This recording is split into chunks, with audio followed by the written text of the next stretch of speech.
वाशिम जिल्ह्यात नागरिकांना स्वगणना करण्याचे जिल्हा प्रशासनाचे आवाहन। जनगणना 2027च्या पार्श्वभूमीवर जिल्हा प्रशासनाने नागरिकांना घर बसल्या ऑनलाईन स्वगणना करण्याचे आवाहन केले आहे। देशातील पहिल्या पूर्णतः डिजिटल जनगणनेचा पहिला टप्पा 1 मे ते 15 मे दरम्यान राबवला जात आहे। या राष्ट्रीय उपक्रमात नागरिकांनी स्वयंस्फूर्तीने सहभागी व्हावे असे आवाहन जिल्हाधिकारी कार्यालयाकडून करण्यात आले आहे। अधिक माहिती अधिकृत संकेतस्थळावर उपलब्ध आहे। धुमाकूळ महाराष्ट्र न्यूजसाठी रिसोड प्रतिनिधी रामाकृष्ण कोकाटे। वाशिम जिल्ह्यातील सर्व नागरिकांना मी जिल्हाधिकारी वाशिम योगेश कुंभेजकर आवाहन करतो की जनगणना 2027 अंतर्गत पहिल्या टप्प्याची कार्यवाही आता सुरू होणार आहे। दिनांक 1 मे ते 15 मे या कालावधीमध्ये आपल्याला स्वगणना करता येईल।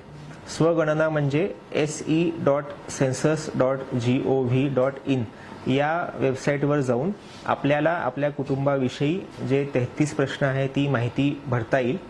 16 मे पासून प्रगणक जे आहेत हे सर्व घरी भेट द्यायला सुरुवात करतील। सर्वांना आवाहन आहे की प्रगणकांचं आपण स्वागत करावं, त्यांना माहिती देऊन सहकार्य करावं। कोणीही प्रगणक कुठेही आपल्याला OTP मागणार नाही। प्रगणक स्वतः आय कार्ड घालून येतील। त्या आय कार्डवर QR कोड देखील असेल। जर आपल्याला चेक करायचं असेल प्रगणक बरोबर ते खरंच शासनाने पाठवलेला आहे ना, तुम्ही तो QR कोड देखील स्कॅन करू शकता।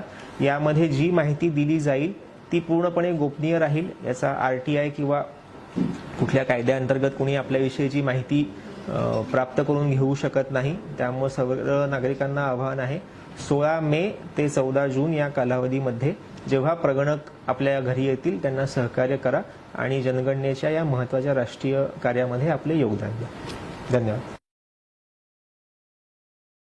आपल्या परिसरातील ताज्या आणि महत्त्वाच्या बातम्या पाहण्यासाठी आजच आपल्या धुमाकूळ महाराष्ट्र न्यूजला YouTube वर सबस्क्राइब करा आणि बेल आयकॉन प्रेस करा।